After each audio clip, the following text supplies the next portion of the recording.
અક્ષરાની જાદુઈ મૂળાક્ષરોની શાળા. એક સુંદર અને તડકાવાળી સવાર હતી. અક્ષરા આજે ખૂબ જ ઉત્સાહમાં હતી.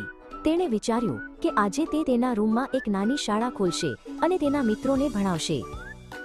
અક્ષરાએ તેના બે પ્રિય મિત્રોને બોલાવ્યા, મણી નામનું સફેદ સસલું અને પીકુ નામનું નાનું પક્ષી. મિત્રો, આજે આપણે મૂળાક્ષરો આલ્ફાબેટ્સ શીખીશું, અક્ષરાએ ગંભીર થઈને કહ્યું. અક્ષરાએ બોર્ડ પર એક મોટો એ લખ્યો. જુઓ મણી, એ એટલે એપલ.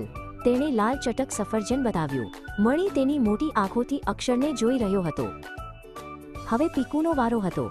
અક્ષરાએ બી ડેશ લખ્યો. પીકુ, બી એટલે બોલ. તેણે એક રંગબેરંગી દડો હવામાં ઉછાળ્યો. પીકુ આનંદથી પાંખો ફફડાવા લાગ્યો. હવે આપણે સી શીખીશું, અક્ષરાએ કહ્યું. સી એટલે કેટ. તેણે મણીની સામે બિલાડી જેવો અવાજ કાઢ્યો, મ્યાઉ. મણીને આ રમત ખૂબ ગમી. જુઓ પીકુ, ડી એટલે ડ્રમ. અક્ષરાએ જોરથી એક નાનું રમકડાનું ડ્રમ વગાડવાનું શરૂ કર્યું. રૂમમાં સંગીતનો અવાજ ગુંજવા લાગ્યો. અને આ છે ઈ. અક્ષરાએ બોર્ડ પર એક મોટો હાથી દોર્યો. ઈ એટલે એલિફન્ટ. હાથીભાઈ તો કેટલા વિશાળ હોય. મણી આશ્ચર્યથી ચિત્રને જોઈ રહ્યો.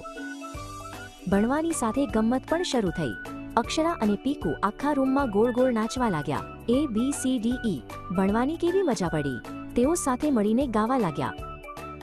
સાંજ પડી ગઈ હતી અને સૂર્ય આથમી રહ્યો હતો. અક્ષરાએ મણીને પ્રેમથી ગળે લગાડ્યો. આજે તમે બંનેએ ખૂબ સારું કામ કર્યું, તેણે ધીમેથી કહ્યું. રમત પૂરી થઈ અને હવે આરામનો સમય હતો. અક્ષરા તેના મિત્રો સાથે પથારીમાં સૂઈ ગઈ. તેના સપનામાં પણ હવે મૂળાક્ષરોની જાદુઈ દુનિયા હતી.